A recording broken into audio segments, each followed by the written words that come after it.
خطبے پر کچھ فرمائیں گے؟ جناب رسول اللہ صلی اللہ علیہ وسلم نے حجۃ الوداع کے اندر جو خطبہ ارشاد فرمایا وہ ہمارے لیے اور پوری امت کے لیے بہترین چیز ہے بے شک. اور وہ آپ صلی اللہ علیہ وسلم کی نبوت چونکہ قیامت تک کے لیے ہے تو قیامت تک کے لیے لوگوں کے لیے وہاں سے سبق مل رہا ہے. اور حقیقت بات یہ ہے کہ ان باتوں پر جس طرح غور کیا جائے وہ باتیں آج بھی وہی ہیں. آپ صلی اللہ علیہ وسلم نے خطبہ جو بیان فرمایا اس میں اللہ تعالیٰ کی حمد و ثنا بیان فرمائی اور اس کے بعد سب سے پہلی بات جو فرمایا کہ لوگوں سنو، اچھے طریقے سے بات سنو. آج کون سا دن ہے، آج کون سا میدان ہے، آج کون سا شہر ہے. سب نے زبان سے کہا یہ محترم میدان ہے، محترم دن ہے، محترم شہر ہے. فرمایا سنو، تم ایک دوسرے کے لیے اسی طرح محترم ہو. کلیہ ہے جی. جس طرح آج یہ میدان محترم ہے، اس کا گھاس بھی نہیں اٹھایا جا سکتا، اس کے پرندے کو اور شکار کو نہیں شکار کیا جا سکتا، کسی درخت کے پتے کو نہیں توڑا جا سکتا. اسی طریقے سے یہ شہر جس طریقے سے محترم ہے، یہ مہینہ جس طریقے سے محترم ہے، مسلمان کے لیے اسی طریقے سے محترم ہے. اس کا مال، اس کی جان اور اس کی آبرو محترم ہے. آپ صلی اللہ علیہ وسلم نے حجۃ الوداع میں ہمیں پہلا سبق یہ دیا.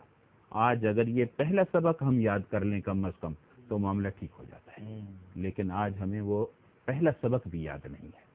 آپ صلی اللہ علیہ وسلم نے اس پورے خطبے کے اندر ڈاکٹر صاحب اللہ تعالیٰ کی عبادت کے بارے میں صرف ایک مرتبہ بیان فرمایا کہ اللہ کے حقوق ادا کرو، نماز، روزہ، حج، زکوٰۃ ادا کرو، صدقے کا بھی اختیار حکم دیا، لیکن حقوق العباد پر زیادہ توجہ یہاں تک فرمایا کہ وہ جو جاہلیت کی جتنی امور تھے وہ میرے پاؤں کے نیچے پامال کر دیے گئے، لہذا سود ختم کر دیا گیا. اور حضرت عباس کے بارے میں فرمایا میرے چچا نے جو فلاں سے لینا تھا میں معاف کرتا ہوں.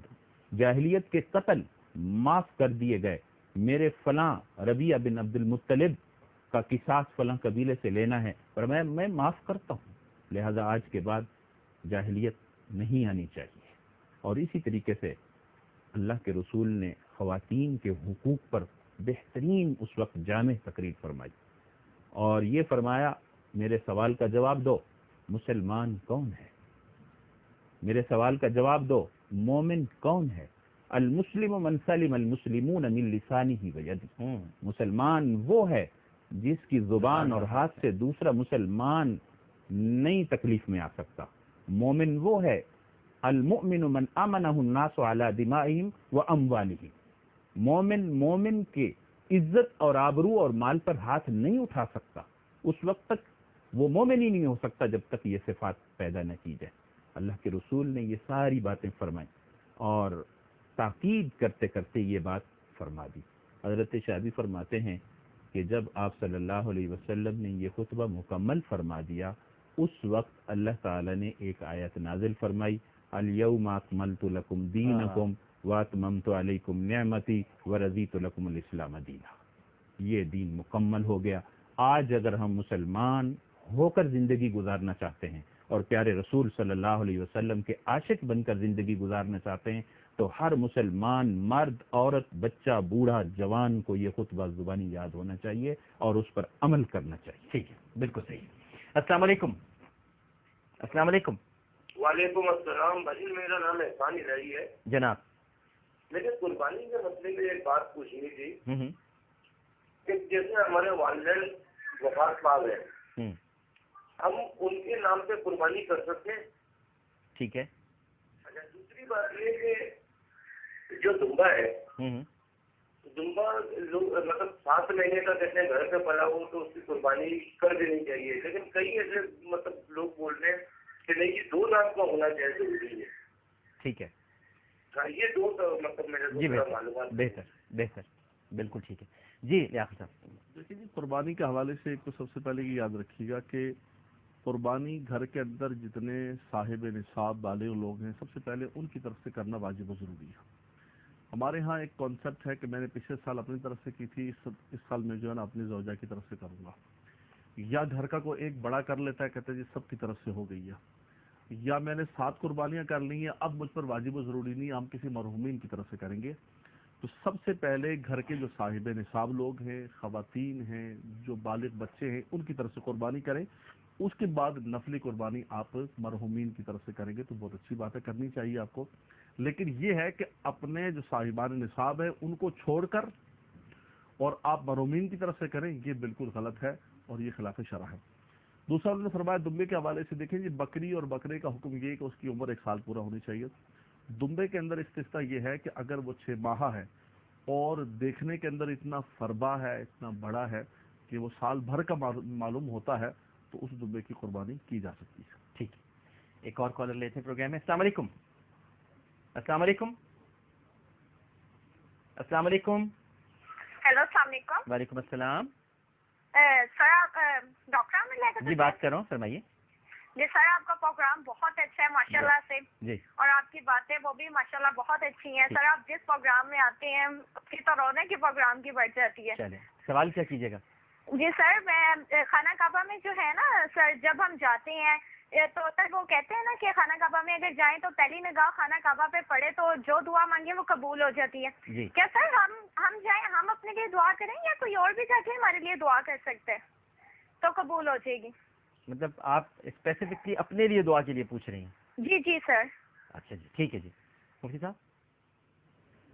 ڈاکٹر صاحب پہلے ایک سوال ہمارے بھائی نے پوچھا تھا جانوروں کی عمر کے متعلق.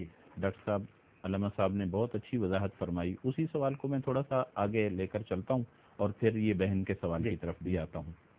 جانوروں کی عمر کے بارے میں جو جناب رسول اللہ صلی اللہ علیہ وسلم نے ہمیں ہدایات عطا فرمائی ہیں وہ 2 علامتیں ہیں قربانی کے جانور کے متعلق. ایک بات تو یہ ہے کہ وہ جانور 2 سال کی عمر کا ہو.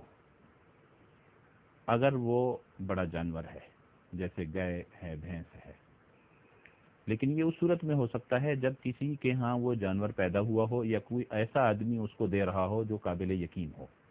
آج کل کے بیپاری اور کسائی کی بات کا اعتبار نہیں ہے، لہذا دوسری علامت جو آپ صلی اللہ علیہ وسلم نے فرمائی ہے کہ وہ 2 دانت کا ہو کم از کم. اگر اس کی عمر معلوم نہیں ہے تو پھر یہ دیکھا جائے. تو اس لیے گائے اور بھینس اور اونٹ میں یہ 2 دانت اور بکرا میں 2 دانت دیکھا جائے گا کہ 2 دانت اس کے نکل آئے ہیں کم سے کم تو ٹھیک ہے. 4 دانت 6 دانت کا ہے تو اور اچھی بات ہے، بڑا جانور ہے تاکہ وہ، لیکن کم از کم 2 دانت کا ہونا ضروری ہے.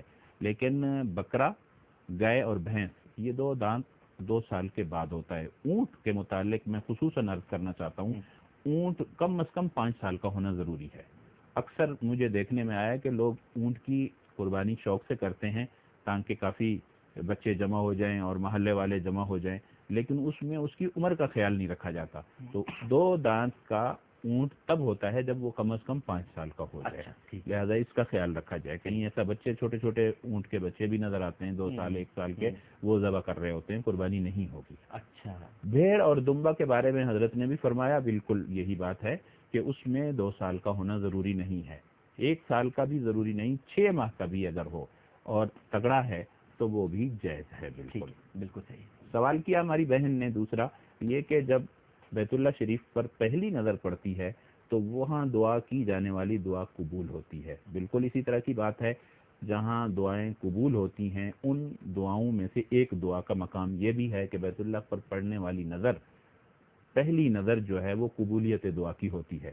لہذا اس وجہ سے اکابر علماء یہ بہترین طریقہ بیان فرماتے ہیں کہ وہاں ایک ایک دعا مانگنے کے بجائے یہ دعا مانگ لی جائے کہ یا اللہ مجھے مستجاب الدعوات بنا دے، جو دعائیں میں کروں وہ میری دعائیں قبول فرما لے. اگر یہ دعا قبول ہو گئی تو باقی جتنی دعائیں اپنے اعزاء قارب رشتہ داروں کے لیے جب بھی وہ کرتا رہے گا انشاءاللہ قبول رہیں گی. تو ہماری بہن کے حق میں بھی اگر کسی عزیز نے یہ دعا کر دی تو وہ بھی انشاءاللہ قبول ہوگی.